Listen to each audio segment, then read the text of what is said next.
Hello everyone, তোমরা সবাই কেমন আছো? আশা করছি তোমরা সবাই ভালো আছো। আবারও আজকে লক্ষ্মীবার, আর লক্ষ্মীবারে আমার অনেকটাই কাজ থাকে, আর পুজো দিই লক্ষ্মীবারে। অনেকে আমাকে বলে অতিভক্তি চোরের লক্ষণ, ছোটোর থেকে শুনে যাচ্ছি অতিভক্তি চোরের লক্ষণ। কিন্তু না, যেই যাই বলুক না কেন, পুজো দিলে মনটাতে অনেকটাই শান্তি লাগে। তো যখন পুজো দিই তখন মনে অনেক শান্তি লাগে, জানো তো। আবারও অনেকরা বলে এত ছোট বাচ্চা তারপরে পুজো দিচ্ছ, পারবে রোজ দিন পুজো দিতে? হ্যাঁ গো হ্যাঁ, রোজ দিনই পারি পুজো দিতে। একটু দেরি হয়ে যায়, 12টা বেজে যায়, কখনো 12টার পরেও দিই।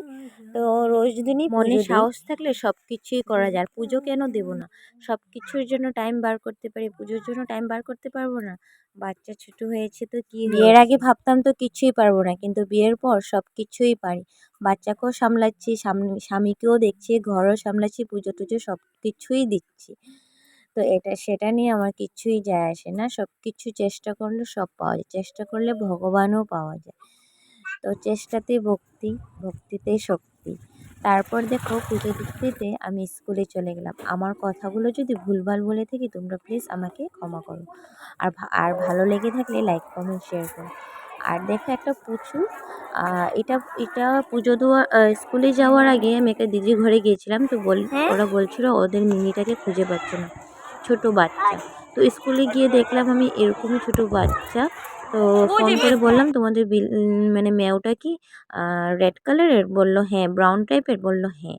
তারপর ফার্স্ট টাইম আজকে আমি মানে পুচুকে ধরলাম, মানে বিলাইকে ধরলাম ফার্স্ট টাইম, আমি কখনো ধরিনি।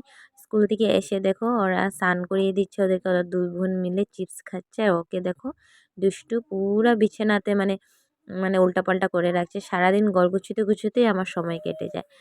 তারপর টুকু করে রান্নাঘরে আসলাম। রান্নাঘরে এসে আজকে তোমাদের দুপুরের মেনুটা তোমাদের সাথে দেখিয়ে দিচ্ছি কি বানালাম।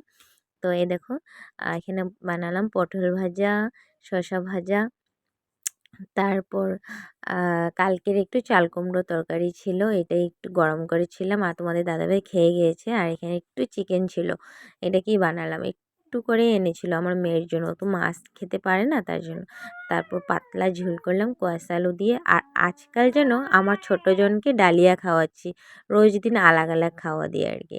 তারপর দুপুরে লাঞ্চ করতে বসে গেলাম। আমার ভিডিওটা যদি ভালো লেগে থাকে লাইক কমেন্ট শেয়ার করো, আর প্লিজ স্কিপ করো না, পুরো ফুল ভিডিওটাই দেখো। আজকের জন্য টাটা, দেখা হবে নেক্সট কোনো অন্য ব্লগে।